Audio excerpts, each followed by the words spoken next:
Solve the linear equation. So let's start with 1. 4 times quantity x plus 3 minus 5 times quantity 2x plus 1 equals 13.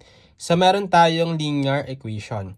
So ang unang step is i-distribute muna natin yung mga constant by distributive property. Multiply natin itong 4 sa bawat term. And then ring negative 5, multiply natin sa bawat term. So 4 times x, that's 4x. 4 times 3, that's positive 12. And then for negative 5 times 2x, that's negative 10x. Negative 5 times 1, negative 5, equals 13. And then pwede muna natin i-combine yung similar terms dito sa left side. So pwedeng i-combine itong 4x minus 10x. That's equal to negative 6x. Then for the constant, 12 minus 5, that's equal to positive 7. Equal to 13. Then isolate natin yung mga variables doon sa constants. So itong negative 6x, retain ko na lang siya dito sa left side. And then i-transpose natin itong positive 7 sa kanan. So pag kinanspose natin itong positive 7 from left to right, gagawin nyo lang opposite sign. So from positive 7, magiging negative 7 siya sa kanan. So equal to, copy nyo lang itong 13. Itong 7, pag kinanspose, magiging negative 7 sa kanan. And then, combine natin yung similar terms dito sa right side. 13 minus 7, that's 6. And then to solve for x, we simply divide both sides by the coefficient of x na negative 6. So cancel the negative 6, x is equal to 6 divided by negative 6 or negative 1.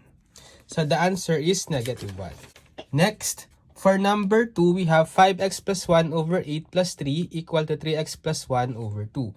So, meron tayong denominators na 8 at 2. So, para mas mapadali yung pag-solve, usually, inaalis muna natin yung mga denominators. We can do that by multiplying both sides by the LCD.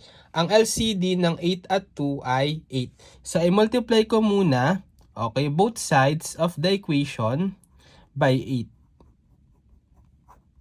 Okay, multiply natin both sides of the equation by 8. So, ibig sabihin, i-multiply natin both sides of the equation by 8, lahat ng terms, right? So, for this one, 5x plus 1 over 8 times 8. So, 8 divided by 8, cancel. 1 na lang. So, matitira na lang is 5x plus 1. Then, 8 times 3, that's 24. So, we have plus 24 equal to 4x plus 1 over 2 times 8. So, 8 divided by 2, that's 4.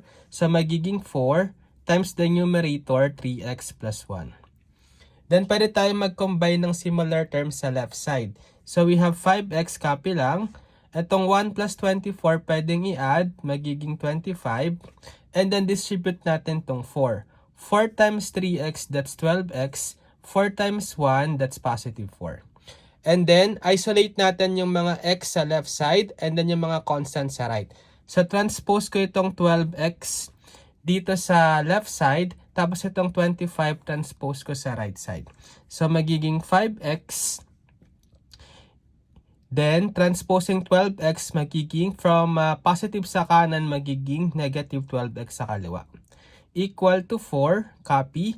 Then, pag transpose itong positive 25 sa kaliwa, pag transpose sa kanan, magiging negative 25 na siya.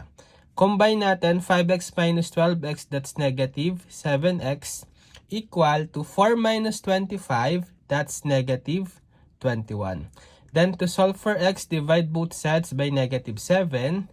So magiging x is equal to negative 21 divided by negative 7. That's equal to positive 3. So therefore, the final answer is positive 3.